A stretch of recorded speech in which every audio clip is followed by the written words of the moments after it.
Hello everyone, आज है 13 अगस्त और आज इस वीडियो में हम बात करने जा रहे हैं इजी ट्रिप प्लानर्स के बारे में। 39 रुपीज़ का शेयर है, तकरीबन 1.5% की तेज़ी है। मॉर्निंग में तेज़ी अच्छी खासी थी, 3-3.5% की तेज़ी थी आज मॉर्निंग में। यहाँ पर 40 रुपये के आसपास ट्रेड कर रहा था शेयर, बाद में लगातार गिरावट देखने को मिली और जस्ट अभी इनके क्वार्टरली रिजल्ट भी सामने आए हैं, बात करेंगे उसके बारे में। लेकिन उससे पहले अगर आपने अभी तक चैनल को सब्सक्राइब नहीं किया है तो प्लीज़ अभी इसे सब्सक्राइब कर लीजिए, क्योंकि आगे भी बहुत सारे वीडियोज़ हैं जो आपको काफ़ी ज़्यादा हेल्प करेंगे। तो 39 रुपीज़ का शेयर है और तकरीबन 1.5-2% की तेज़ी ज़रूर है आज। यहाँ पर एक महीने का अगर हम ग्राफ देखते हैं तो 3% की गिरावट है, लगातार गिरा था। और अगर आप चैनल को रेगुलर फॉलो करते हो, कई सारे वीडियोज़ हैं मेरे इस कंपनी के ऊपर, जहाँ पर मैंने पहले भी कहा था कि 35 से 40 रुपये का लेवल इंपॉर्टेंट होगा यहाँ पर। वहाँ से एक बाइंग इंटरेस्ट जनरेट हुआ है, ठीक है, हुआ है वहाँ से बाइंग इंटरेस्ट। लेकिन जैसे ही ये 45 की रेंज में जाता है, एक प्रॉफिट टेकिंग यहाँ पर देखने को मिल जाती है। लेकिन अभी अगर आप देखो तो लगातार एक हैवी डिक्लाइन से गुजरा है। बीच बीच में अगर इसने अटेम्प्ट भी करें तो बहुत ही हाफ अटेम्प्ट थे, हर बार वहाँ से ये गिरा है।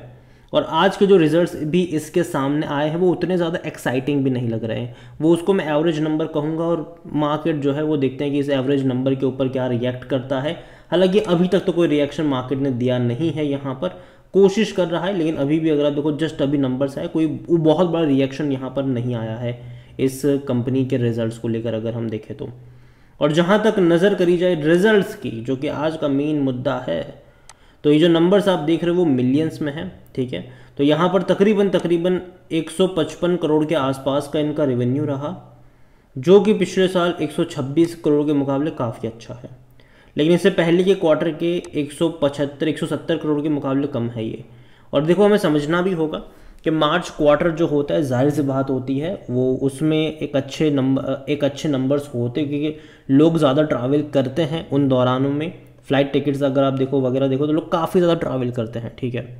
इसके अलावा हमने वर्ल्ड कप वगैरह भी देखा उस दौरान में, तो कहीं ना कहीं नंबर अच्छे थे, ठीक है, और इसमें कोई शक की बात नहीं है।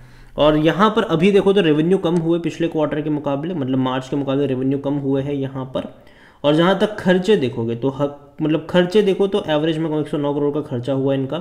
तो यहाँ पर अगर आप देखोगे तो कुल मिलाकर इनका जो प्रॉफिट बिफोर टैक्स और बिफोर एक्सेप्शनल आइटम है वो तकरीबन 47 करोड़ का रहा, जो कि पिछले साल 35 करोड़ का था और इससे पहले के क्वार्टर में 55 करोड़ का था, तो उसके मुकाबले कम है। लेकिन पिछला क्वार्टर अगर आप देखोगे तो 72 करोड़ एक एडिशनली खर्चा आ गया था इनके ऊपर, वो था एक्सेप्शनल आइटम का। और यही वजह थी कि मार्च क्वार्टर में इतने अच्छे नंबर होने के बावजूद इनकम के और इनके खर्चे भी उतने ज़्यादा थे नहीं, लेकिन उसके बावजूद हमने 15 करोड़ का लॉस देखा था। लेकिन इस बार अगर आप देखोगे तो जो लॉस है उससे बदले प्रॉफिट में आ गई। और देखो, मैं तब भी कहा था कि ये एक्सेप्शनल आइटम की वजह से लॉस हुआ है मार्च क्वार्टर में, क्योंकि ये वन टाइम लॉस था, ठीक है। अगले क्वार्टर में आप पॉजिटिव में देखोगे और वो पॉजिटिव हमें देखने को मिला भी है। इस बार तकरीबन 34 करोड़ का मुनाफा इन्होंने कमाया है, जो कि पिछले साल तकरीबन 26 करोड़ का प्रॉफिट था। तो पिछले साल के मुकाबले रेवेन्यू में भी अच्छी ग्रोथ है, प्रॉफिट में भी अच्छी ग्रोथ है। पिछले क्वार्टर के मुकाबले अगर आप देखोगे तो यहाँ पर डेफिनेटली रेवेन्यू में ग्रोथ नहीं है, लेकिन लॉस से प्रॉफिट में आए ज़रूर है। अगेन यहाँ पर एक जो लॉस था वो एक्सेप्शनल आइटम के खर्चे के चलते था मार्च क्वार्टर में, वरना वो क्वार्टर भी काफ़ी अच्छा था। तो यहाँ पर जो रिजल्ट्स आए वो एवरेज में कहूँगा, ओके कहूँगा, कोई इतना ज़्यादा एक्साइटिंग भी नहीं है, एक एवरेज नंबर है। और उसके चलते मैं कोई बहुत बड़ी तेज़ी एक्सपेक्ट भी यहाँ पर नहीं कर रहा हूँ। और जहाँ तक आज वॉल्यूम्स देखेंगे तो 3.5 करोड़ से भी ज़्यादा के शेयर्स आज यहाँ पर ट्रेड होते नजर आए। बड़ी क्वांटिटी में ट्रेडिंग चल रही है यहाँ पर। और इसका जो ऑल टाइम हाई 73 रुपीज़ का था, लो 10 रुपये, अगेन कह दूँ 10 रुपये ये कभी नहीं गया है।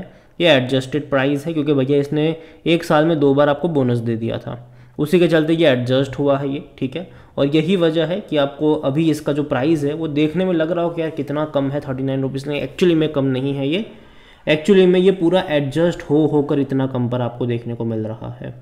मार्केट के पैसा 7,000 करोड़ से भी ज़्यादा का देखने को मिल रहा है। कंपनी को लेकर अगर हम बात करने जाए तो कंपनी में, जैसे कि मैंने कहा था, यहाँ पर डिविडेंड के बारे में देखें तो अभी भी अगर आप देखोगे तो 2023 में से इसे 10 पैसे का पे करा था, अभी 2024 में से कोई डिविडेंड पे नहीं करा है, कोई डिविडेंड पे नहीं, मतलब पे आउट नहीं हुआ है। और जैसे कि यहाँ पर बोनस की बात करें तो एक ही साल में 2 बार इतना हैवी बोनस कौन देता है। और यही है कि यहाँ पर बहुत ज़्यादा बोनस पे आउट होने की वजह से आपको प्राइस कम लग रहा है। और इवन बोनस के साथ साथ उसी साल ये स्प्लिट भी हो गया था।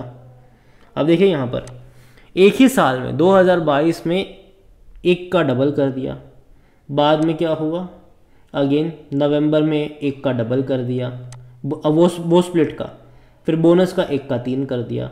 तो यहाँ पर यही हुआ है कि, और यही वजह कि आपको देखने में सस्ता लग रहा है इज़ माई ट्रिप, लेकिन एक्चुअली में देखा जाए तो उतना भी सस्ते, क्योंकि कई लोग ये बोलेंगे यार इतना अच्छा प्रॉफिट है, इतना अच्छा रेवेन्यू है, लेकिन शेयर प्राइस इतना कम है। तो प्राइस कम होने की वजह भी यही है, प्राइस एडजस्ट हुआ है यहाँ पर एक ही साल में 2 बोनस और एक स्प्लिट, तो जाहिर सी बात है कम होगा यहाँ पर। और जहाँ तक वैल्यूएशन के बारे में देखें तो 67 का पी है, जो कि सस्ता तो कतई नहीं है, महंगा है। सेक्टर पी 42 का है, कोई भी एनालिस्ट खरीदारी की बात नहीं करे। फाइनेंशियल्स अगर हम देखेंगे इसके तो देखो मार्च क्वार्टर के नंबर अगर आप देखो रेवेन्यू वाइज भी अच्छे थे, ठीक है।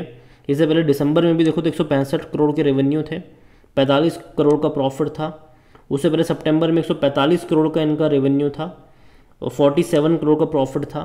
इस बार प्रॉफिट घट के 34 करोड़ का हुआ है, जो कि हालांकि जून के मुकाबले तो आपको अच्छा लगेगा, लेकिन अगर आप देखोगे सितंबर और दिसंबर के मुकाबले तो प्रॉफिट भी कम है और रेवेन्यू भी कुछ खास उतना नहीं है, ठीक है। तो यहाँ पर रिजल्ट्स के बारे में मैं देखूँ तो एक एवरेज नंबर है, ये उतना ज़्यादा एक्साइटिंग भी मैं नहीं कहूँगा इसको, एवरेज नंबर है। रेवेन्यू में कोई इतनी बड़ी ग्रोथ नहीं है, प्रॉफिट में तो बिल्कुल भी यहाँ पर उतना बड़ा ग्रोथ नहीं देखने को मिला, क्योंकि ये नॉर्मल प्रॉफिट 30-40 करोड़ का ये करते रहते हैं, ठीक है।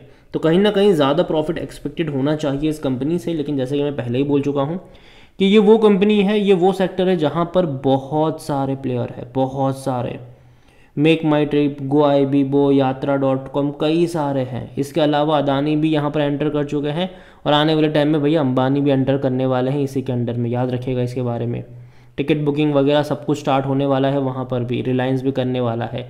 तो बहुत सारी चीज़ें यहाँ पर होने वाली है और उसी के चलते मुझे लगता है कि कहीं ना कहीं यहाँ पर अगर आप देखते हो तो कंपटीशन बहुत ज़्यादा रहेगी, इनके मार्जिन पे प्रेशर हमेशा रहेगा।